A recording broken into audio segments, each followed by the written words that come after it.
It's the 3rd of July.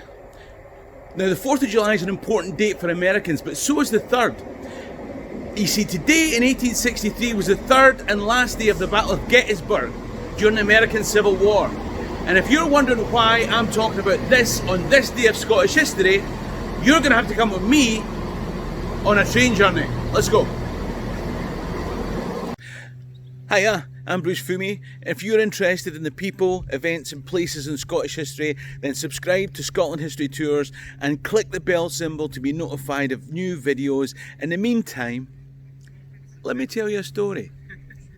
Okay, so today we're focusing on America, but trust me, there's a reason for that. Now, listen, if you're from the USA, can you please let me know? Actually, you know what would be even better is to find out where everyone comes from. Can everyone just state their nationality down in the comment section below? That would be really interesting to find out where everyone's from.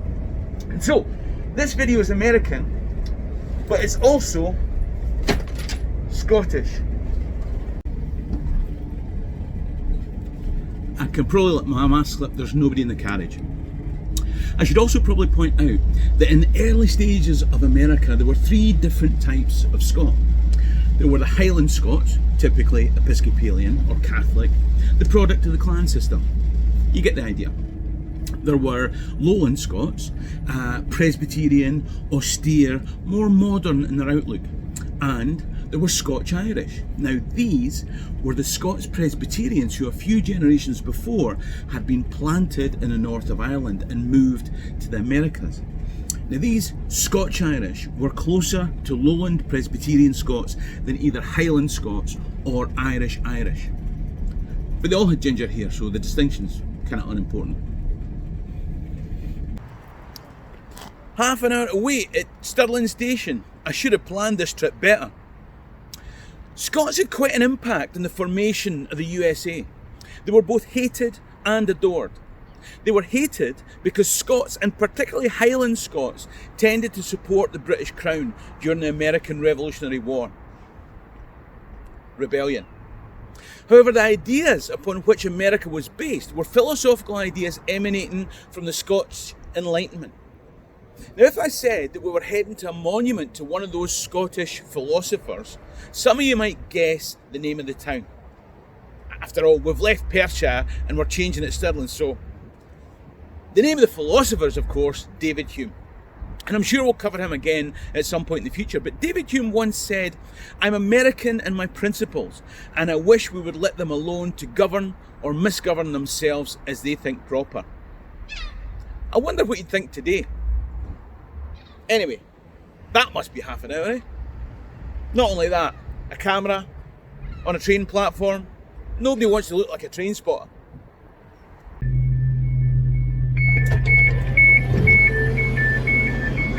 Now, the cultural influence of American films and TV shows is such that I'm guessing most of us have heard of the Battle of Gettysburg. It was a turning point in the American Civil War, and probably, as much as any other battle, defines what America is today. The war was a vicious and brutal struggle between southern slave states who wanted to break from the Union and northern Unionist states who wanted to limit slavery as America expanded to the west. More importantly, they wanted to prevent those southern states seceding from the group of United States that should control the continent from Atlantic to Pacific Oceans. The conflict was made all the more bloody because it was the first all-out war to use bullets rather than musket balls. I better get my ticket. Now, not all pro-slave states joined the Confederacy. The Battle of Gettysburg came about because after grinding battles in Virginia, the Confederates made a push north in the hope of bringing non-Confederate slave states onto their side and to demonstrate to the north that they could win. In truth, Gettysburg was the beginning of the end for the Confederates. On this day, the 3rd of July, they basically made their last roll of the dice, as 12,000 men threw themselves into withering Union rifle and artillery fire across a mile-wide open field, like ghosts of Highlanders at Culloden, with similar results.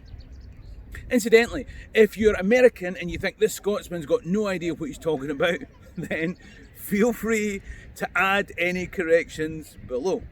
Now, Scots emigrated all over America, and it should come as no surprise that they were found on both Union and Confederate side. Calton Hill here in Edinburgh is a place of monuments. One famous Confederate general whose statues are probably tumbling all over America as we speak was Stonewall Jackson. His granddad was Scotch-Irish from Coleraine. Convicted of larceny, he was sentenced to 7 years penal transportation. Jackson's grandmother was sentenced to the same fate, also for theft, but a different crime. Now, I'm not sure if their conviction reformed them, because when they met on the transport ship to the colonies, they stole each other's hearts. Little did they know that 270 years later, we'd be arguing about their grandson's statue. He didn't make it to Gettysburg because he was accidentally shot by his own troops 2 months before. And Americans want to be trusted with guns, eh? Now, the man who built and led the Union Army of the North wasn't at Gettysburg. George B. McClellan. That sounds Scots. Of course. Good old Scots standing against slavery, eh? Well, apparently, he didn't actually mind slavery that much. He just didn't like the idea of the states seceding from the Union.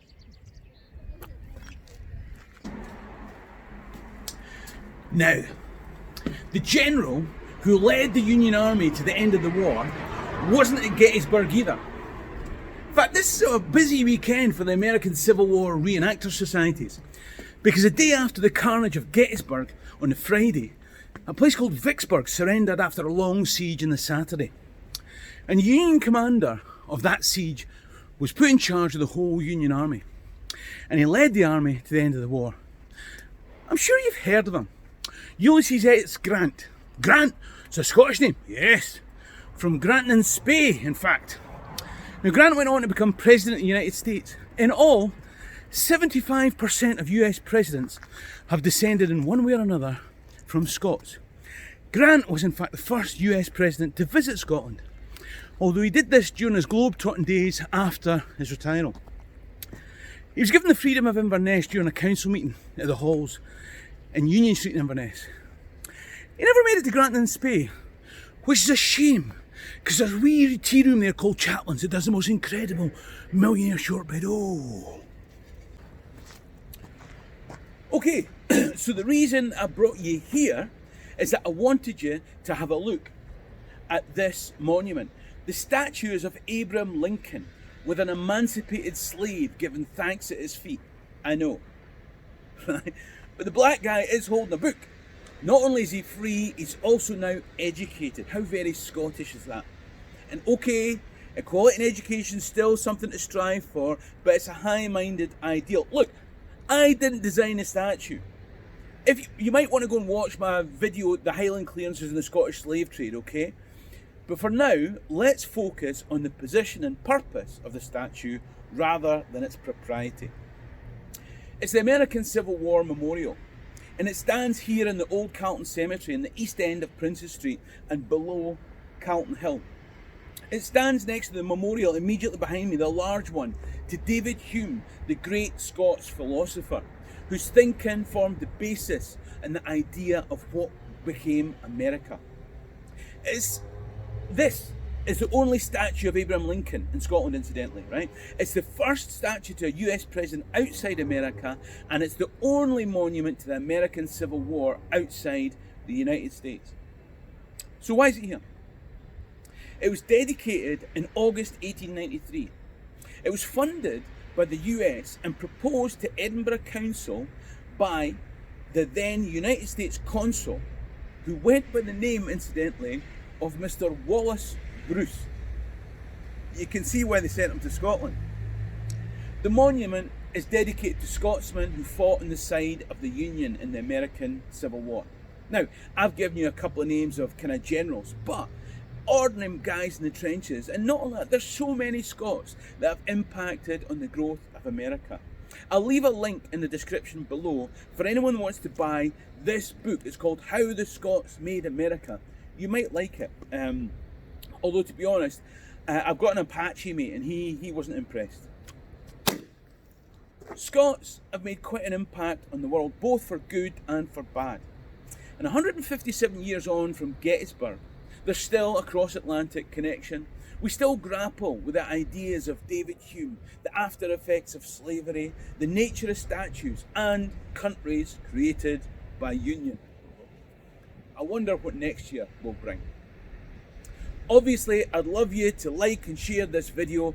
If you enjoy these videos that I make, then there's also a link below now, right, where you can click and buy me a coffee, right, or support on a regular basis to help fund train fares through Edinburgh, for example, so that I can make videos like these. It's not obligatory, it's optional. Whether or not you feel able to do that, Hammy and Dochas can be Lam Ally. Cheery and Rasta.